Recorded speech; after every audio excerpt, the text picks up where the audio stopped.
আসসালামু আলাইকুম। অষ্টম শ্রেণীর গণিত একক কাজ ১২০ পৃষ্ঠা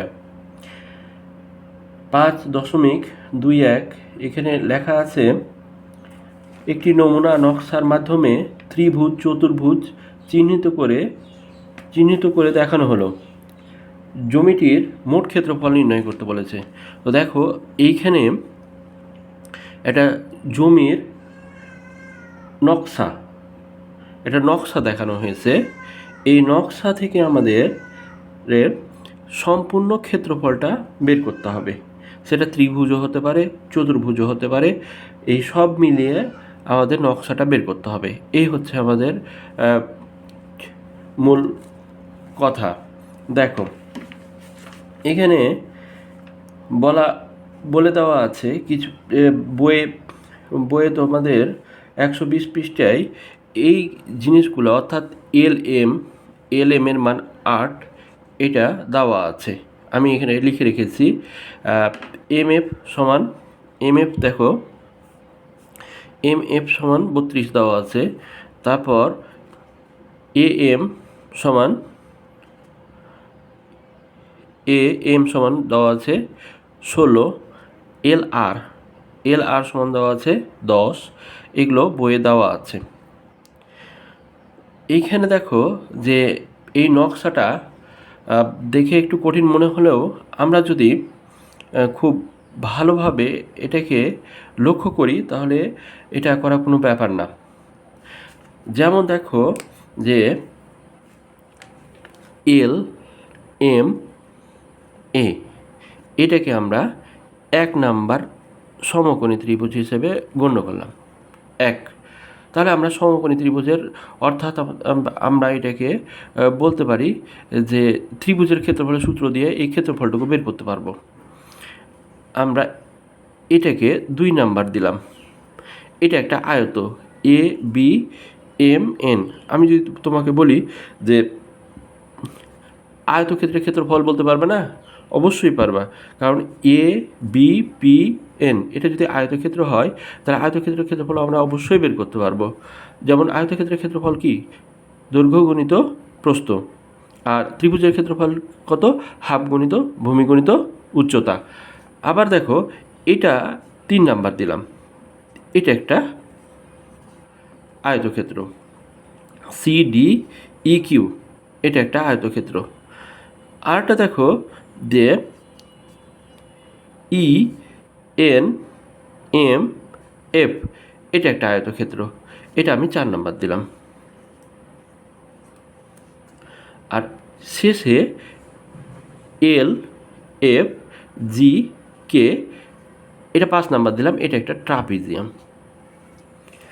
আশা করি আমার কথাগুলো বুঝতে পেরেছ যে আমরা এখন এই সবগুলার প্রত্যেকটার আলাদা আলাদাভাবে ক্ষেত্রফলগুলা বের করব। দেখো যদি আমরা ত্রিভুজ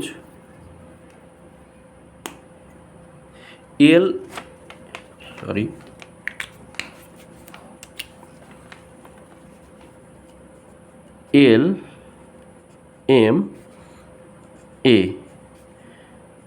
ত্রিভুজ এর ক্ষেত্রফল বের করি, তাহলে আমরা কি লিখব? হাফ গুণিত ভূমি গুণিত উচ্চতা। তাহলে হাফ গুণিত ভূমি গুণিত উচ্চতা আমরা এটা লিখতে পারবো। তাহলে দেখো যে হাফ গুণিত ভূমি গুণিত উচ্চতা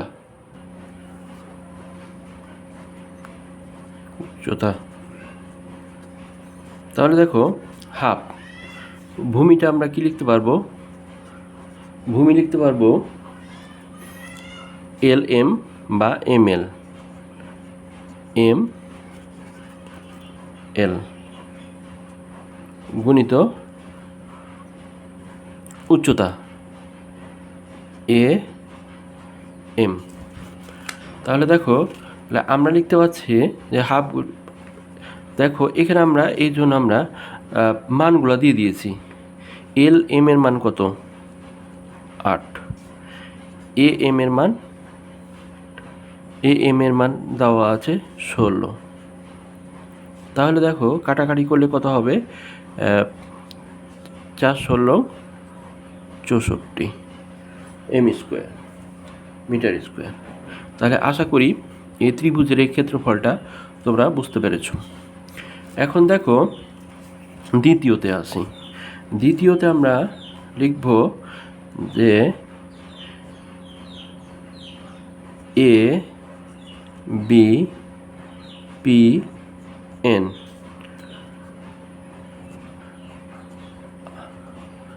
আয়ত ক্ষেত্রের ক্ষেত্রফল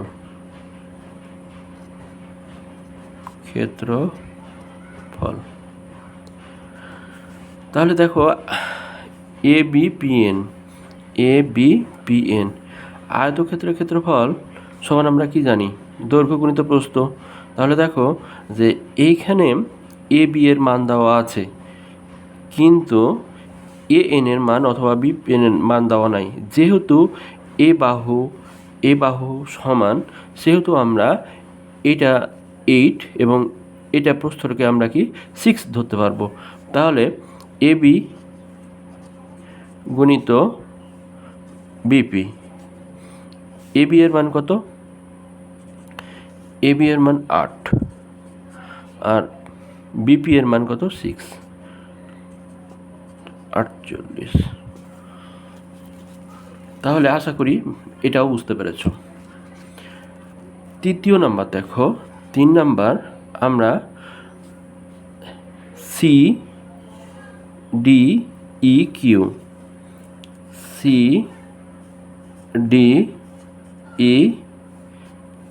কিউ আয়তক্ষেত্রের ক্ষেত্রফল। তাহলে একই ব্যাপার যে এখানে দৈর্ঘ্য সিডি গুণিত প্রস্থ ডিই।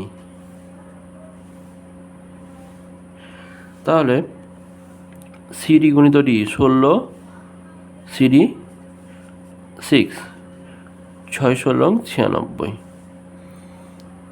তাহলে এটাও আশা করি বুঝতে পেরেছ। এবার দেখো আমাদের এইটুকা তো হয়ে গেছে। এবার এটা এম এন ই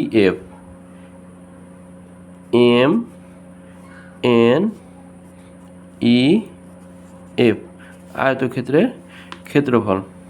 তাহলে দেখো যে এইখানে এম এফ সমান কত দেওয়া আছে? 32। আমি এখানে লিখে রেখেছি যে এম এফ গুণিত প্রস্থ ইএফ। তাহলে এম এফ গুণিত ইএফ, এম এফ এর মান কত দেওয়া আছে? 32, 32।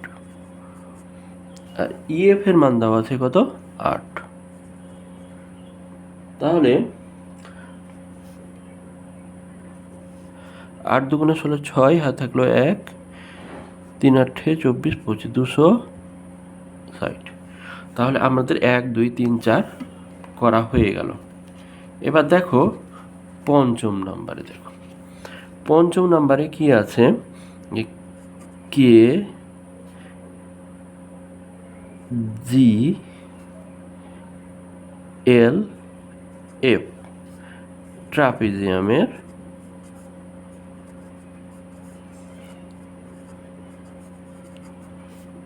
এর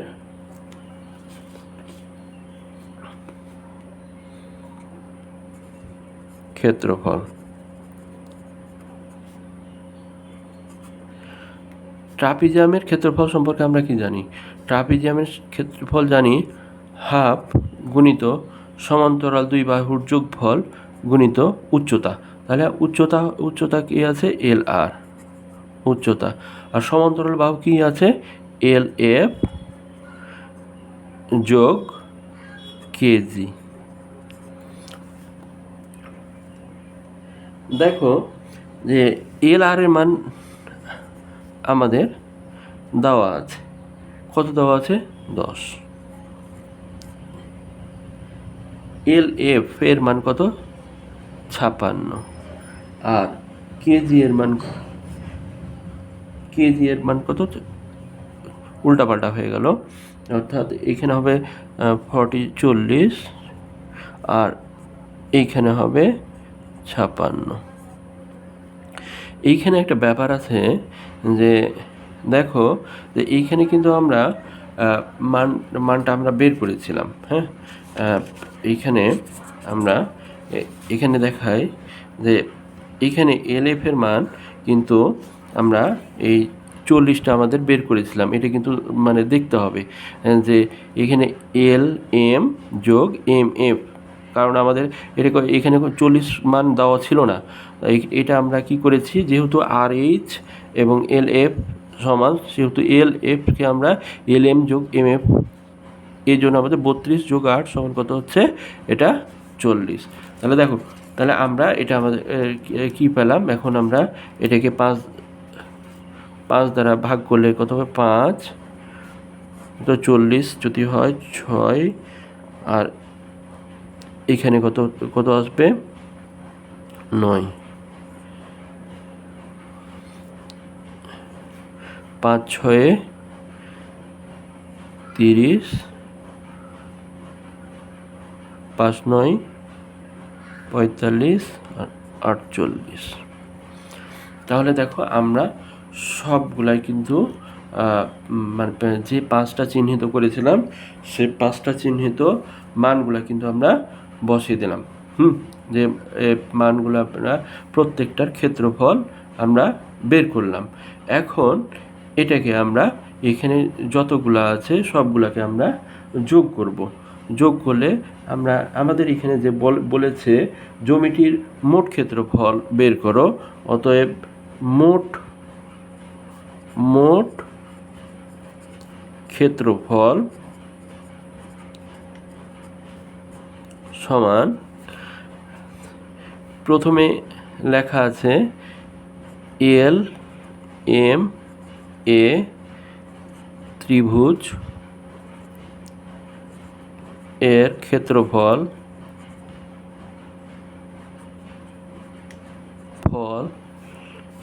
যোগ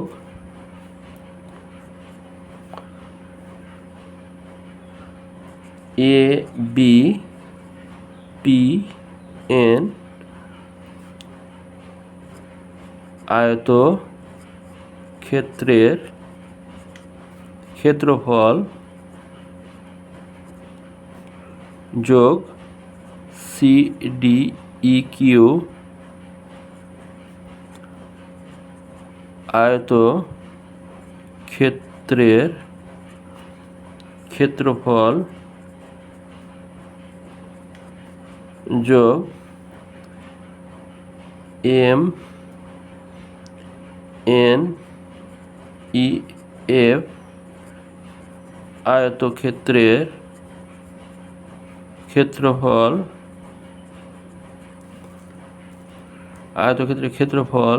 যোগ কে জি এল এফ ট্রাপিজিয়াম এর ক্ষেত্রফল। তাহলে সবগুলোই যোগ করি। দেখো 64 যোগ 48